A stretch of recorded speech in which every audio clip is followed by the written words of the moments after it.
Well, it has been a month. So the last 2 weeks have been interesting. So number 4 daughter's house renovations went from kitchen to, then she wanted to put the floor for the kitchen all through the main part of the house. She was going to stop in the bedrooms, and then she was like, well, this is dumb. We might as well do the bedrooms at the same time.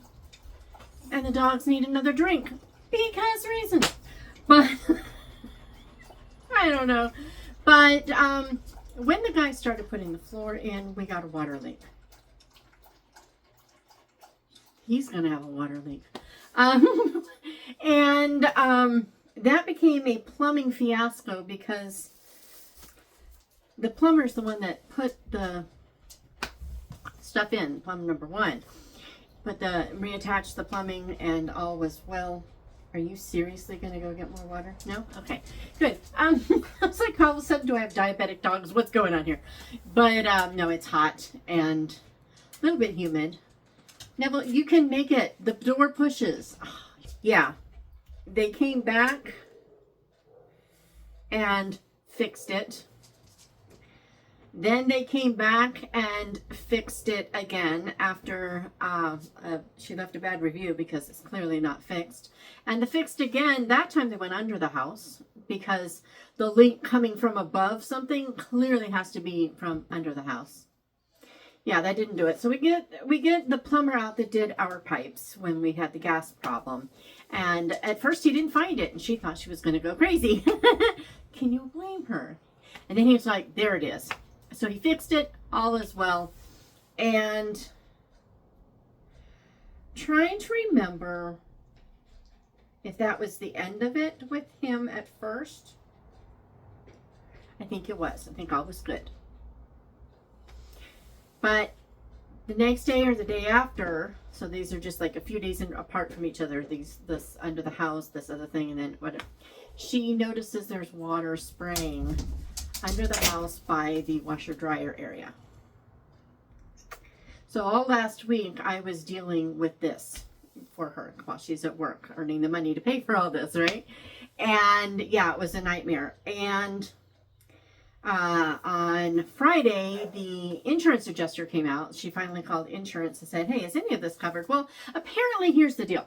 I don't know if this is true of all insurance, but hers in particular, the pipes are absolutely not covered. Don't care if the pipes fall apart at all. We only care when the pipes fall apart, water bursts, ruins everything, and then we will fix all the things that the pipes destroyed because we wouldn't fix the pipes. I don't understand that. Doesn't make sense. And so we were like, well, they're not going to do anything then, because she managed to catch stuff just before major damage. So we're like, okay, so that's, oh, well.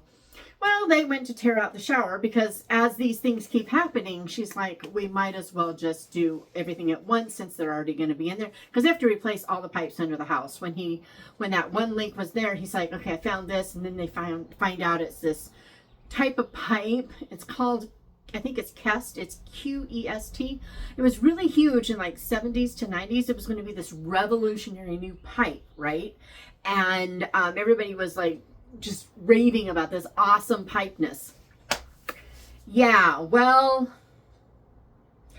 in the 90s, they discovered that the pipe disintegrates from the inside out, so you can't tell that it's falling apart until it just bursts. It's terrible pipe, and, it was put in lots of construction during that time because, again, revolutionary. It's amazing. It's new. It was like the asbestos of pipe or something. Yeah. Well, I mean, it is so bad that in some areas, if they find out you have this pipe, they will cancel your insurance. This is how bad this pipe is. So she's like, yes, take it all out now. We don't want this to happen again. This is dumb. While you're already doing this fix, we need to fix it all. So, this is where the insurance came out. I'm kind of telling it out of order, but that doesn't surprise anyone. No, it doesn't. So, yeah, today I'm supposed to go over there and finish spackling and everything because she's got all the new baseboards in, but there was a little wallboard damage, so we were going to fix that. And I did most of the repair last night, but I needed to sand and then get it back in, you know, it's nice and smooth so I can do some texturing. Well, drywall is one thing I do well. And so I was like, I was going to go over there and do that. Now I'm not, because I got a message when I woke up. When they took out the wall for the shower, they found black mold. It's not that you can't get black mold in the desert. You can. You absolutely can. It's not that you can't get mold and mildew in the desert. You absolutely can. But on a raised foundation with venting underneath, it is much harder to. So there has obviously been water leaking for A, a very long time, and B, yeah, this is going to be covered. I can't see how it won't. Because guys, we have, yeah, I'm not going to go work on this right now while that is open. I'm thinking my asthmatic lungs and mold are probably not good friends. So instead, I'm like, okay, well, then I do have time. I do get to actually record and not ignore this channel. You know, I mean, that's kind of nice. That's just kind of nice. But so I decided I was going to do what did I read this month? And I will have to get up and get books I plan to read. I'm only counting one because I'm still doing catch up, and we'll get to that in a minute. But I'm going to go get that book. So this is kind of a combination TBR / what I read, if you will. Because why not, right? So yeah, I only have one physical book to share. I did get through From Death to Life. This is the 2024, I believe, Lenten devotional. I highlighted the heck out of it. I did all the reflections and everything. And here's the deal. This is not, you're not getting deep dives into stuff that you probably already know. That's not what this is about. This is reflections and reminders and encouragement for, you know, most people who have been a Christian for more than a couple of years. But it is really good.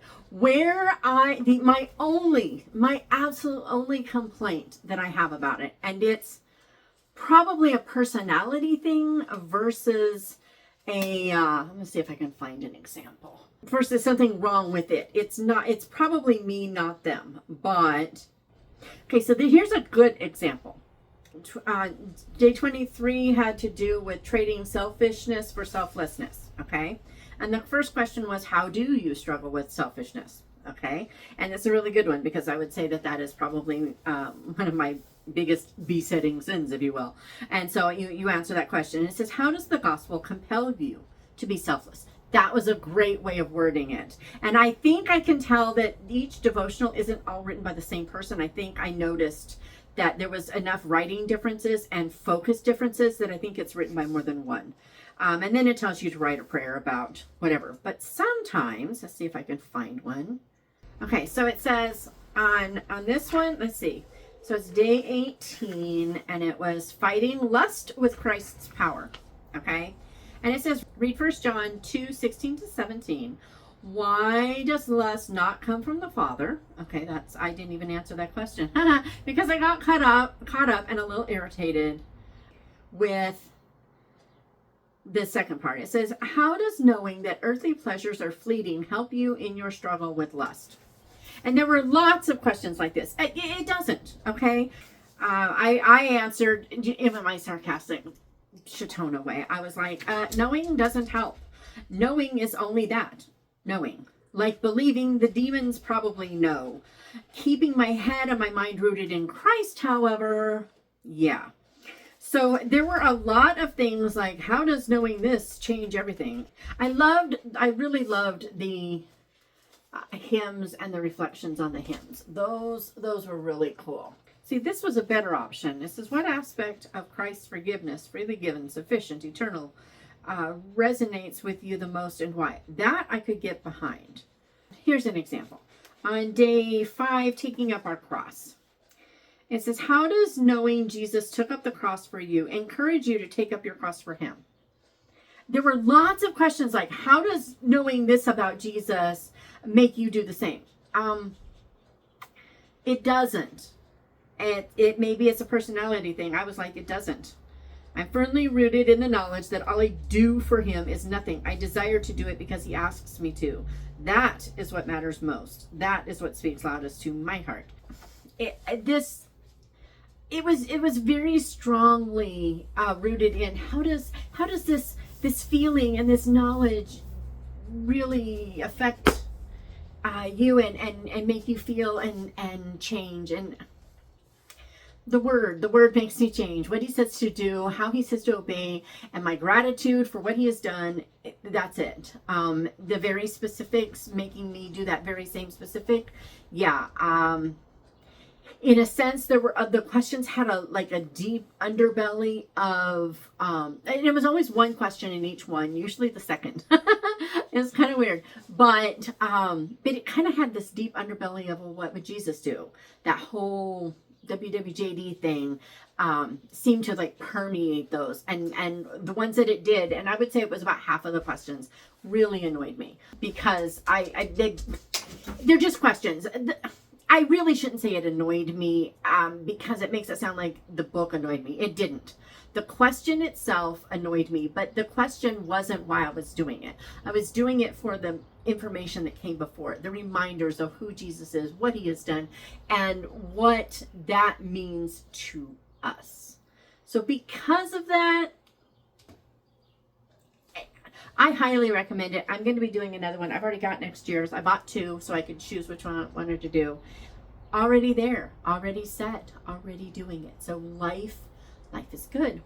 It's fine. It's fine. Everything is beautiful. I'm going to go check that. Be right back. Well, it's just noisy out there. Fortunately, the neighbors are behaving today. I'm grateful.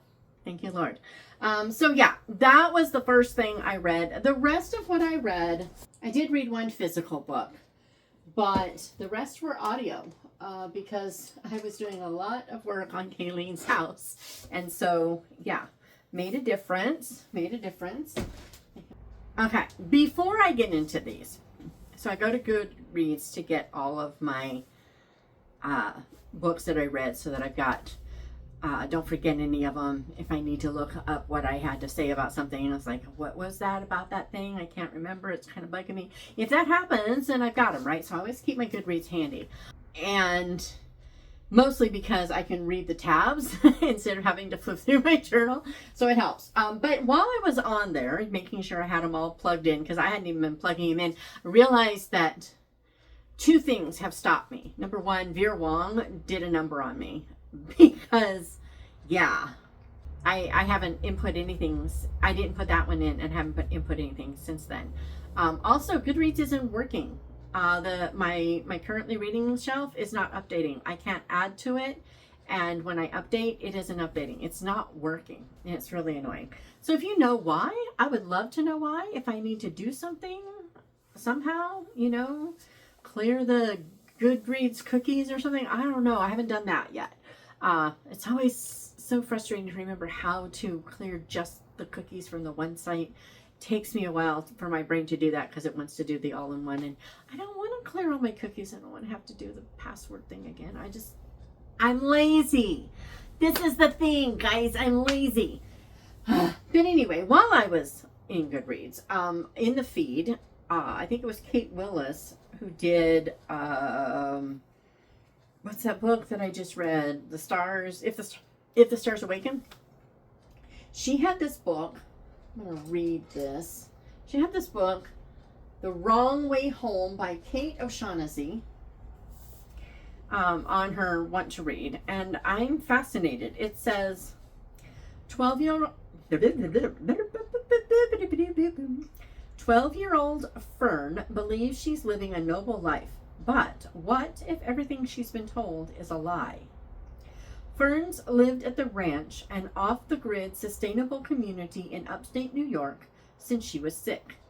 The work is hard, but Fern admires the ranch's leader, Dr. Ben. So when Fern's mother sneaks them away in the middle of the night and says Dr. Ben is dangerous, Fern doesn't believe it. She wants desperately to go back, but her mom just keeps driving. Suddenly, Fern is thrust into the treacherous, toxic outside world. At first, she thinks only about how to get home. She has a plan, but it will take time. As that time goes by, though, Fern realizes there are things she will miss from this place. The library, a friend from school, the ocean, and there are things she learned at the ranch that are just not true. Now Fern will have to decide how much is she willing to give up to return to the ranch. Should she trust Dr. Ben's vision for her life or listen to the growing feeling that she can live by her own rules? That last one is what's making me go, what does that mean? You know, that can mean a lot of things. It can be totally innocent, no problem, but it can also be really problematic. So has anyone read this? Because it looks really good. It feels like a The War That Saved Me kind of thing, but more contemporary. And I kind of like it. I'm like, So, I would love to know if you've read it, if you can tell me, or if you know anything about it. If you know a reason that I'm not going to like it, that's sufficient. But it's so tempting. I was just like, it sounds so good. So anyway, there was that. So books that I read this month, we're going to start off with Vera Wong, because I read that April 1st. And I mean, it came out, I got it at midnight, and I listened straight through until I went to bed. And we all know how I felt about it. So I finally wrote my review, and I didn't rate it. I don't know how to rate it. Because it never promises to be anything but what it is. So it feels wrong to be too harsh about the language, especially since I read some reviews. I was trying to figure out if anyone else had noticed that. Nobody talked about it. They did talk about it being a cozy mystery. I didn't realize it was supposed to be a cozy. It never felt like it was supposed to be a cozy. And people were upset because of the content in it.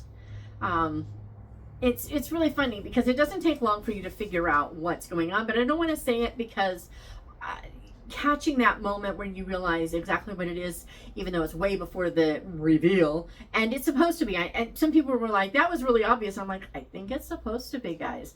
But whatever. I don't want to ruin that for anyone who does want to read/listen to it. So I'm not going to say what it is, but I thought it was really important. I thought it was pretty well done. I mean, she doesn't go into depth, but she just reminds you that this is a thing. And that's really all we know. We don't need the depth. Because there's more to this than that, right? The point is this guy is dead. And Vera's going to find out, it's not suicide. Someone has killed this person. And Vera's determined to prove that. That's the point. And this is secondary to that point. And because this is secondary, I think focusing on whether or not that is explored enough is really kind of unjust to the author. Sutanto, I think their name is. But anyway, Jesse Sutanto? Something like that. But in reading that, it dawned on me that I could be wrong about the language. There may not be more. It just may be more obvious because one of the things that they said, I think I agree with. Vera was she was a little obnoxious in this one. She speaks her mind, she says what she thinks, and she was totally charming and endearing in the first one. And in this one, it is a little more obnoxious. She's a little pushier. And I feel like, I don't know. Because part of me says it makes sense. She had success in proving who did what to the other one. So she would be, because she is that kind of confident, a little overconfident person that, will say, I did this. So it gives her the boldness to assume that she can do anything, That is kind of her personality. So it kind of fits, but it does seem more over the top in this one. And that makes me wonder if my frustration and irritation with her being a little much didn't make me oversensitive to the language. And you can't be oversensitive to it, but making it feel like there was more when maybe there wasn't. I really believe there was more. because I don't remember the echo as much from the first book, where someone would use a word and she would repeat the word in the, what do you mean by, and then repeat the word. I don't remember that as much in the first one, in this one. Not that it never happened, I'm sure it did, but it felt like every time someone said a foul word, she had to repeat it and, like, you know, drive it home. And, you know, so I think it might just be that she was a little annoying, instead of just charming, like I found her in the first one. She's funny. I mean, I'm not going to say she wasn't still funny, but in the first one, I really wanted to go to her tea room and sit down and just watch her and just have a good conversation and everything. I think in this one, whereas before that would have been like a weekly occurrence, I'd have to go at least once a week just to have a chat and just to watch and, you know, do a little work while I'm checking out what's going on and laugh at the suggestions that I just know she would make as what I'm doing. What's going on? No, you need to, I could just see her doing it and it would have been fun. After this one, I think it would have been more once a month at the most, because I think she would get old really, this Vera in book 2 would get old really fast, where I didn't feel that way about book 1. And it may just be that more of her on top of the other has done this, but I don't think so. I because I'm not the only one that caught that, and I didn't catch it until they said it, and then it was like there in my face that was what I hadn't been able to articulate. Because I'm not the only one, I'm thinking that's the thing. So Vera, yeah, I didn't even rate it, because I don't know how to. How do you rate a book that you liked elements but you didn't like the whole thing? What do you do when you do that? I don't know.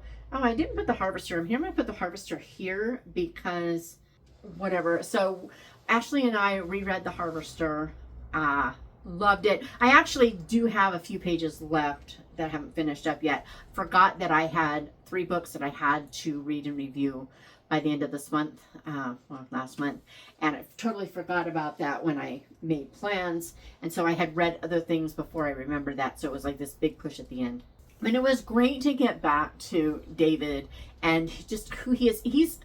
His personality is an awful lot like my son-in-law in a lot of ways. In other ways, he's totally different, but there are some similarities, and I remember Shalisa and I, when we first met him, we were like, he's like Luke from my Aggie books. He is totally Luke.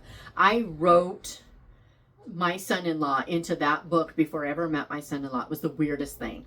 But he's also, we were both like, yeah, he's also David Langston. He's just, you know, so in the Harvester, David has this routine, this plan. They call him the medicine man, and he has his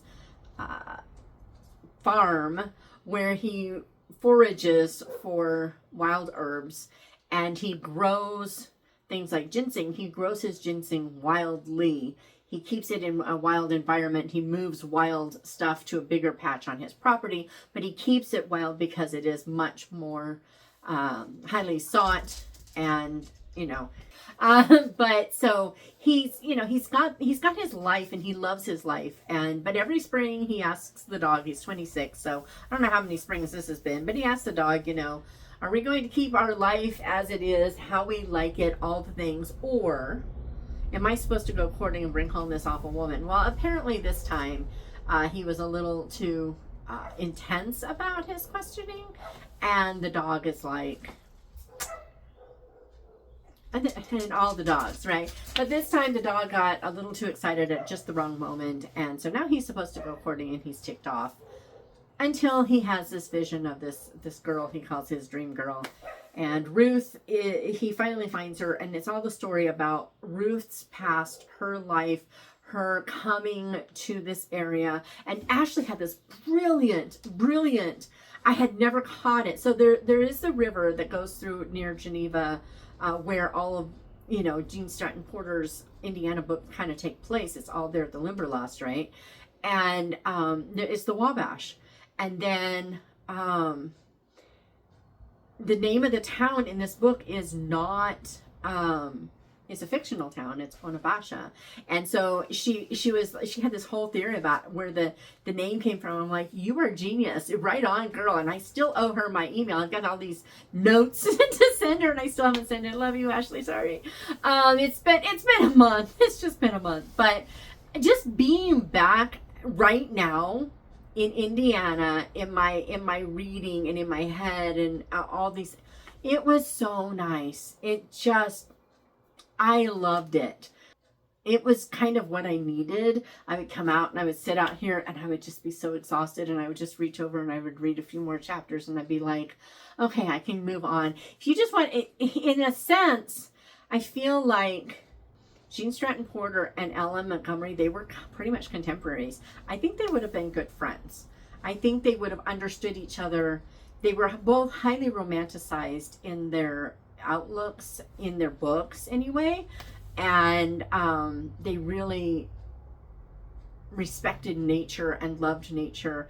And so it really fit in well, A Harvester, with the Anne of Windy Poplars, which I read again. And you know, it's really funny. I've always pictured the Anne of Green Gables, Kevin Sullivan movies as the first three. You know, you've got Anne of Green Gables, which is pretty much book one.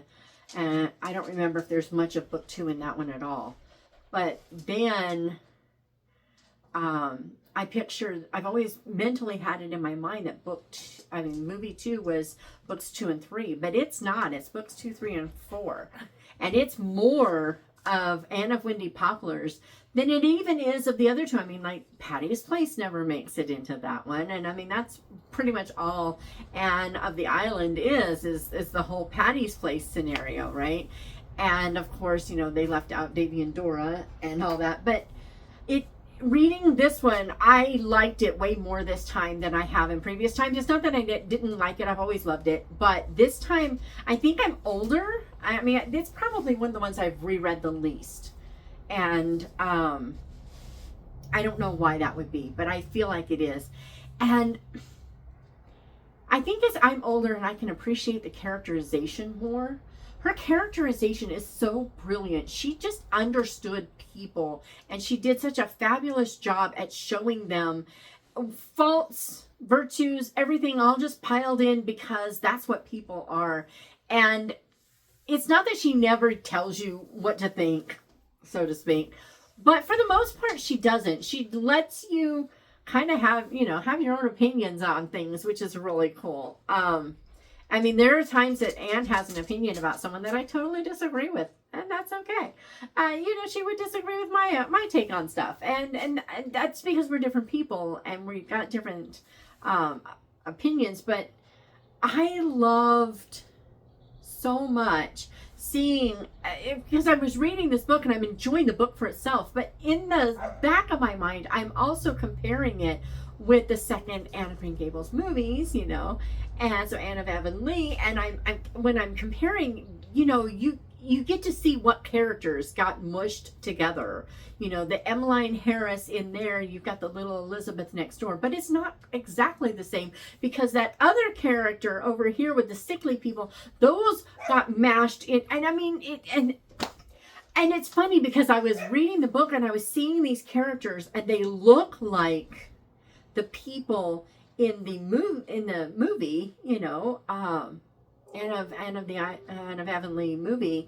In my head, that they got their voices, but they're doing totally different things because they're different people. It was so much fun. I had a blast and I needed it.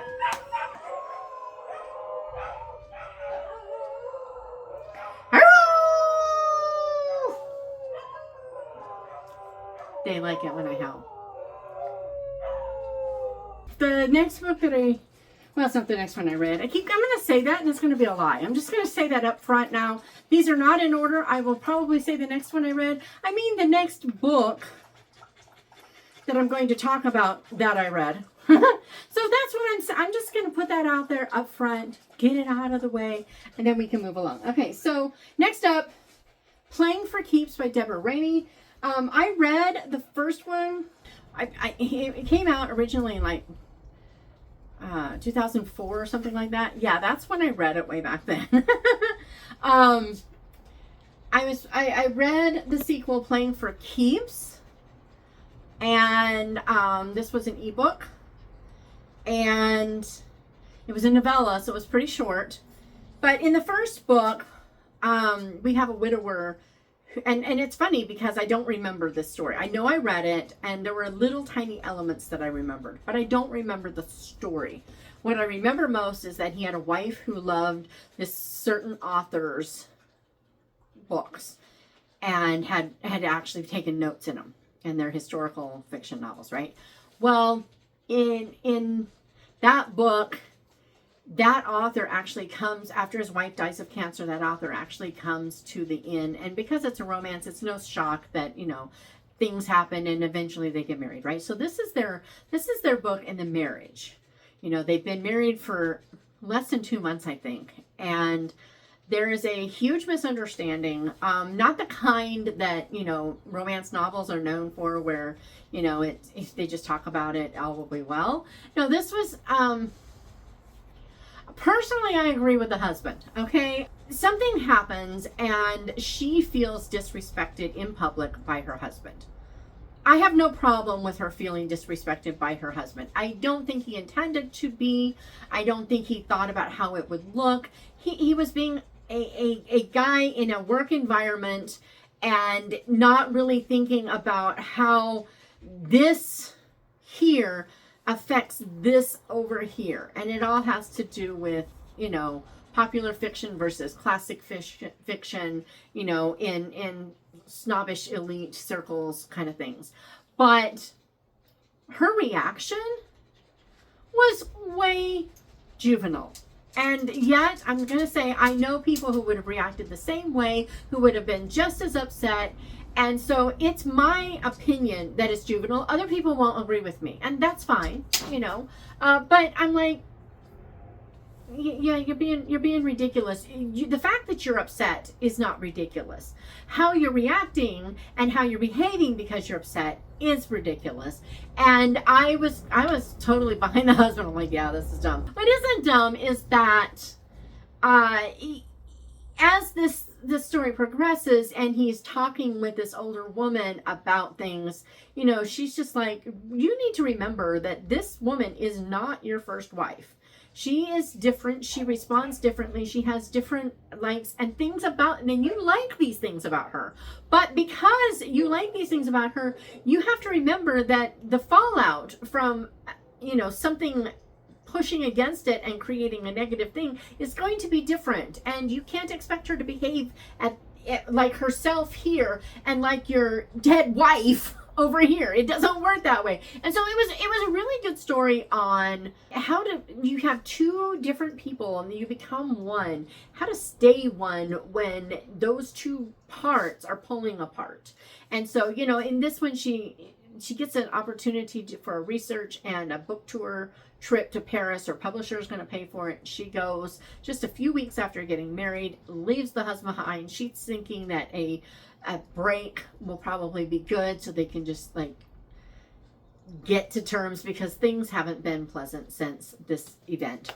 And I'm sorry, it's her.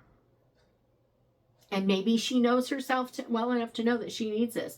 I personally, in that case, would not have left, because I know me. If I have an issue with someone and I put a huge amount of time and distance, we're talking 3 weeks she's going to be gone, just like 6-8 weeks into a marriage, at that point, I would be creating emotional distance as well as physical distance in her scenario. So that would have been a bad choice for me. But it seems to work out for them. Everything isn't just hunky-dory perfect. You know, absence makes the heart go fonder and it's all over. No, they have to work through things. And so then, you know, it was pretty decent. I gave it 4 stars. I couldn't really bring it up to 5, but it might be slightly over 4 stars. You know, it's a novella, and novellas are really hard for me to rate well because there's never enough. It's never fleshed out well enough. It can't be. And I don't want to be overly harsh on something that is just a flaw of the genre, and you can't blame the author for the flaw of the genre, right? So yeah, it was good. Glad I read it. I probably won't reread the first one, but I might. Next up that I read for review was, it's Salvaged by Shanna. Yeah, it is Shanna M. Heath. I read another book by A.M. Heath, which is Anita. And so I was like, wait a minute, I'm mixing them. No, I'm not. It's Shanna M. Heath. It's Salvaged, just YA. I'm going to call it YA light romance. It's not really just straight up romance. There's way more to the story. In this one, we have a girl who mother left when she was really young, and she doesn't really remember the mother, if I recall correctly, but she's never known her father. She's grown up with her grandma. Grandma has had cancer that they've kept in, not remission, but they kept at bay for a long time, and now they can't anymore. So grandma's moving into a nursing home, and basically until she goes into hospice, grandma's going to die. And this gal is 16, and it's really kind of funny. I really hate highly angsty, teenagers that are when I read YA and the teenagers are just all highly angsty and always rebellious to ridiculous degrees and never make, common sense decisions and stuff. It annoys me because that's not my experience with teens. At first, I didn't think I was going to like this book because she was exactly what I look for in YA fiction and never find. I'm like, what is wrong with me? I don't know. Just saying. It makes no sense. But in this one, one of the interesting things we have is that there are two other teenagers that have a little bit of that angstiness, and it's a little more understandable than, because doesn't permeate their entire personalities, and all is well. But she has to deal with grief with grandma dying and with the changes, and she's moving to this town from Maryland and a Navy military life. She's moving from that to Kentucky, and she's moving in with her biological father, who she's never met, and his wife, and their two children. They're young children. The oldest is 8? Yeah, I think the oldest is 8. And that's a lot on a kid. And she handles it well. I would almost say too well, except that she is kind of an only child who's been brought up in a military environment, and it is kind of her personality. So in those cases, grief is often delayed. And so it's not that she doesn't grieve at all, but she's handling an awful lot awfully well. But a lot of times like that, it is kind of delayed. And so I'm thinking it works. But I gave it 4 stars. I really couldn't go more than that. It might even be slightly rounded up to 4 stars. It felt written more middle grade to me, but for YA. It just felt a little more middle grade. But I think most younger teen girls would really enjoy it. I think older teens probably really wouldn't. This one was a huge disappointment. And yet, I did give it 4 stars, barely. It's kind of rounded up to 4, but I did give it 4 stars. But it was a disappointment. I was really hoping I was going to get something. I was looking for something similar to the Homefront Sleuths by Anna Elliott and Charles Veley. Love that series. We got one of those coming up in a minute. I was looking for something like that, and this has a marriage bureau. So 2 women run this marriage bureau, 1946. So it's right after the war. All the rationing is going on, the buildings are still falling apart, all the things. And you have 2 gals that are very much opposites. I think I may get the names wrong, but Gwen is, I know her name. She grew up in the aristocracy. She's accustomed to the finer things in life. She's had her tragedies and everything too.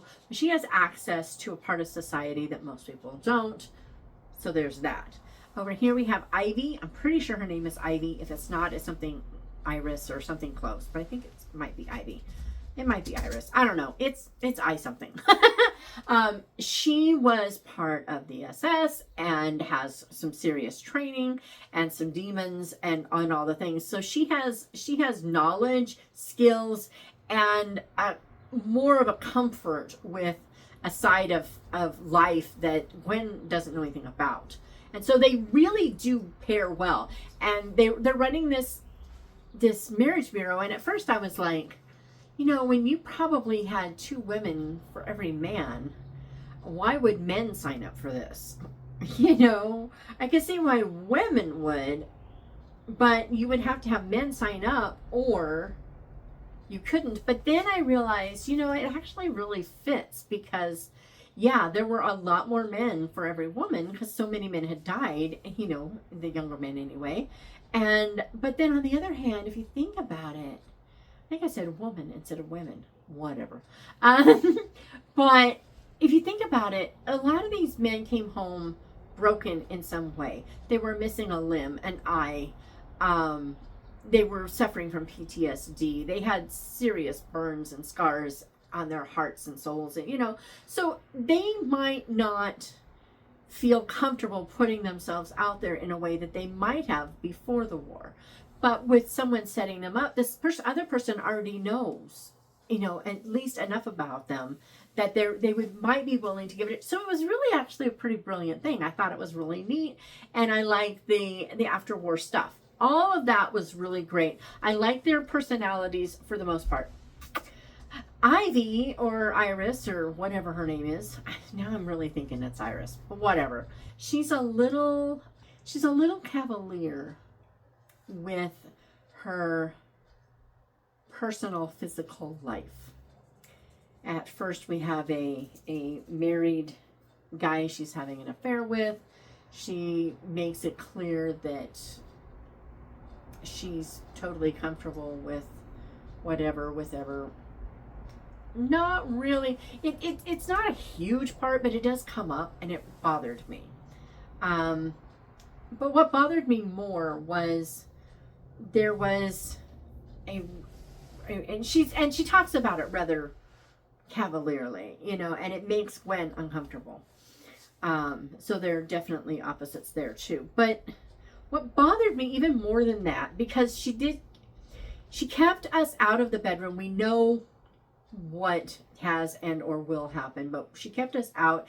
And unlike the Sherry Thomas books with the Sherlock thing, we don't get a play-by-play in a note later. So thank you for that. But there was a certain comment about someone's bisexuality that was very casually mentioned as if it was no big deal. And here's the deal. I'm not saying that there weren't people that didn't care one way or the other in 1946. I have zero doubt that there were plenty of people that just didn't care. You do you. They had that attitude in their heads at least. But the attitude that she says this and nobody reacts in any way, I think is really ridiculous. Because here's the deal. At that time, you could still be arrested and worse if this was known about you. I'm just saying. And because of that just trying to push modern sensibilities into the past and reactions as modern sensibilities into the past bugs me. It's another form of not like other girls kind of thing. And yet it really is treating, and here's the deal. For people, you know, in the past, this is how people kept these things quiet for a reason, legal reasons, okay? But then you have today, and I'm like, for people today who are strongly in favor of these alternative lifestyles, and I'm not going to get into the right and wrongs of it. That's not the point. If I were in that camp, I would be annoyed that all the work that they have gone to have this accepted now when it wasn't then seems to get a thumb in the nose when someone, the author, I think, is trying to be inclusive. And I don't know, it felt unrealistic and it felt token, and I didn't like it. Now I'm listening to the second book, and again we have Iris, whatever, her definitely very cavalier attitudes. Not as much. It's not pushing it as much. And it's a really clever story, the one I'm reading right now. It's even better than the first one. I gave the first one 4 stars because the story and the why and the who and everything was really brilliant. I liked how it fit both the time, the person, and everything. It wasn't just because of the war. It wasn't just because of the person. All of them fit together, and it worked really well. And so I did give her 4 stars, but otherwise it would have been 3 because of all the other. This one, I don't know where it's going to go, what it's going to do, but right now, where I am right now, it ended really good chapter.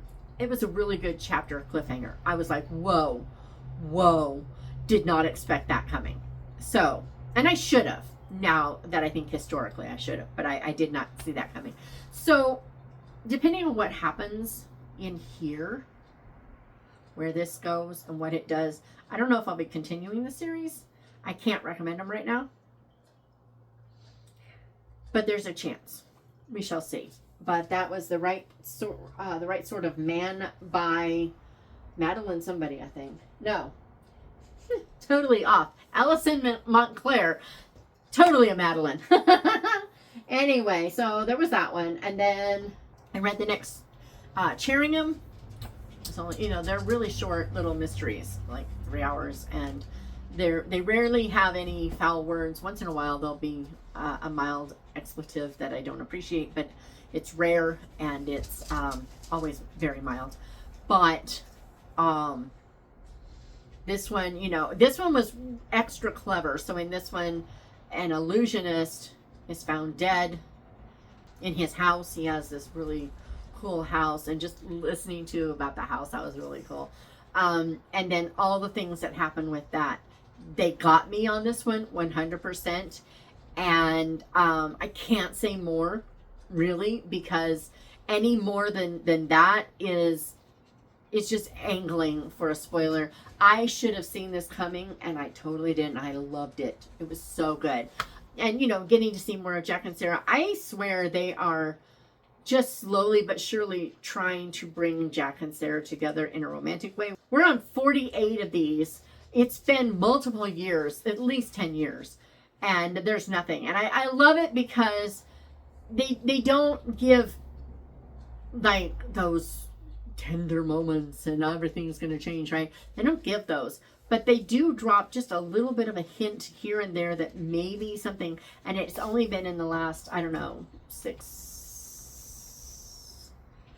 that we've even had that. So it's been kind of nice just to have a cozy mystery with Jack and Sarah. Jack is an ex-New York City cop. Sarah is a computer gal, and she has 2 kids, and they live in Cheeringham, and life is grand. So got to read that one, loved it, it was awesome. But then, as I said, we had the Spitfire murders. It's the next in the Hometown Sleuths, a home front. I keep wanting to say hometown. It's next in the home front sleuths. And there's another one that's already out, but the audio isn't yet. And they're just releasing these super fast, and I'm loving every bit of them. They're so much fun. This one, I like that the mysteries definitely relate to the war, because then it fits that whole home front thing and everything. But there's so much more to it than that. And then there's like this underbelly. There's a whole thing that it's coming. I can't tell you because it's more fun to discover it yourself. But there is something coming, and they're dragging it out. And I'm just like, would you do this already? Because I'm just like, I love these characters, and I want everybody to have all the good things, and they're not having all the good things yet, and that's okay. But in this one, there is a murder that might be an accident, or is it? They decide it's a murder. There's a murder at a factory, and it's really brilliant. I'm sure this was something that they really did. I don't remember, but I'm pretty sure I looked it up, and it was, but a little vague. But they when they were building these planes, they used factories all over. I think mostly the south of England, but they used factories all over to build specific parts, and those parts got sent to another place, and then the Spitfires were assembled there, so that a single, you take out one, you're not taking out the whole production, you're only taking out one part of the production. That was really smart. And so, here they're doing this one thing, and it looks like something's off, and it's all about who did what and how and everything. And it was really, really, really good. You got to see more of the characters and more in their relationships with each other. And I'm not talking romantic relationships, although I definitely see something going one way for someone. But also, this one woman's husband is back, and how their relationship with those two and their son are going. And you have these other people that are showing up, and it's like, what is going on here? This is kind of odd. But then you have friendships forming and growing, and you see old friendships with Alice and a professor that she knew back in her, was it Cambridge or Oxford? One of those days. The books that I'm listening to right now, it's Cambridge, so it might be Oxford. Probably is Oxford. But, just that difference, and it was so good. It was just so good. I want more from them. I want lots more. I hope this series goes for a very long time. I hope that they are writing fast and furious. And it has definitely put me in I want to have a whole bunch of books of a series done before I start releasing, so that I can make it easier for readers. Definitely put me in that vibe. So there's a couple series that I've been holding back on while I finish series, now that I can do that, right? And so I'm like, I'm gonna have to hold even further because I gotta write more. But that's okay. That's okay. Books like the Bookstring series, I'm working on that slowly but surely. We Body Books should be out this year, but it's okay if it takes longer, because they're each individual stories. We don't really need. There's a slow overarching lead up, but not a slow overarching story. There's just this lead up to a final story for Milton, but it's really slow, and it'll happen when I decide, okay, I want one more book and then I'm done. That's when that'll happen. That's why it's staying so slow and slow overarching, but for other series, I think this is what I want. I want to have them so that they're already written before I start releasing, or at least a significant number, so that if, people got 5 or 6 books every other month, and then they have to wait 3 months because life, they only have to wait 3 months instead of 3 years, 5 years, no more years. So, Spitfire Murders. Again, I don't remember a single word in there that I didn't appreciate. It doesn't mean it's not. It means that it didn't jump out at me. So it couldn't have been too terrible if it was there. But I'm pretty sure it wasn't there. So that was pretty cool. Loved them. Absolutely. Okay, I only have 2 more. The Final Word by Laura Thomas. It's not quite out yet. It's coming out in the next week or so. I can't remember when. But it is the second book in the Murder Bites or something. Murder Bites. Bite of Betrayal. Let's go with that instead. Only me. But yeah, she is this book too. It's about her sister who was in Paris. And she's now going to move to this little village where the grandma's cottage was that her older sister from book 1 captured in frame. This is a final word. I keep wanting to change that word from anything but word. I've said thought, I've said page, I've said everything, and it's all wrong. She's going there now. And just before she goes, she meets someone, and that's disappointing to her, but she's got to get out of there because B, she runs into someone she never wanted to run into again. And then all the things happen. So she sees someone accosted in an alley. She's pretty sure she knows who did the accosting. and then that person is found dead the next day. So she lets the French know that this is what she saw, because she had called, help, get someone here. This is what she saw. And when she finds out it's that person, she's like, okay, well, I'm in England now, so if you need something, let me know, but otherwise, and she doesn't tell them that she thinks she knows who it is, because A, she's terrified, and B, she's not sure. And then so it's just all the stories coming together. So many twists and turns in it.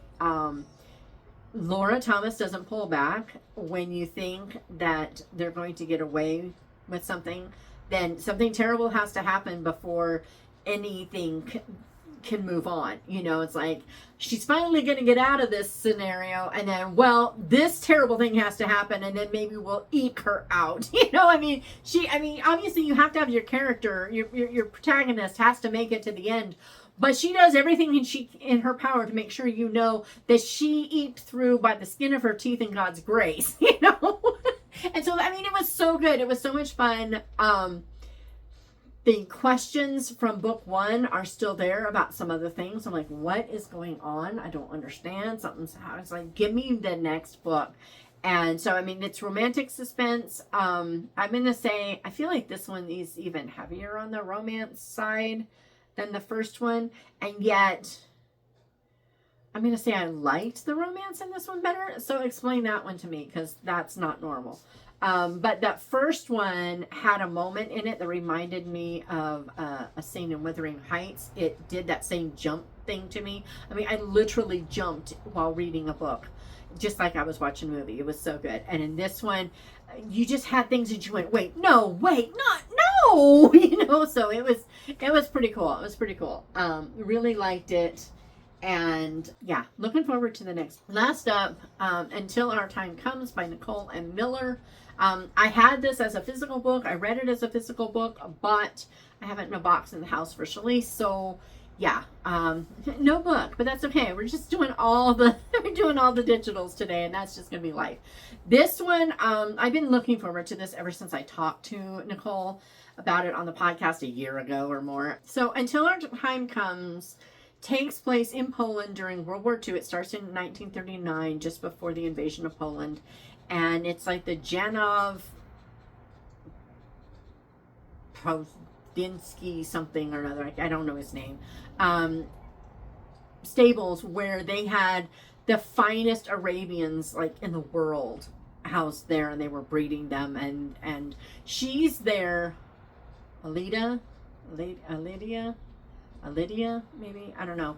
She is there because she had a horse that was the child of one of these horses, and she wants another one because she lost that horse. So she goes there to help and everything, and she's going to take one home, and she's all excited. Well, when Germany invades Poland, she decides they're going to get these animals out, and they try to get them out, and then can't, and everything goes wrong. All the things happen at the same time. She meets a spy for Britain, and all the things that go on there. This is obviously a historical romance, so there's that. I'm going to say the romance is light, and I liked that because we got a lot more. They're rarely together, so it has to be light, and that's pretty cool. And they have a little bit of trouble with each other. Not so much him with her, but her with him. And it's reasonable. It's reasonable. But at some point, the Germans take over the stables. And then things get really bad because the Russians are coming, the Germans are scared, and what are we going to do about these horses? The Russians will eat the horses. Okay, that's just, their soldiers, their people are starving. They're not going to care about the breeding program. And this is when Patton's Ghost Army gets involved. And yeah, it was awesome. It was so great. My only complaint with the book, so the author is obviously very much a horse lover. That is no shock to anyone who would write about this story, right? But we get all the hoarseness in the book, and I'm not complaining about it.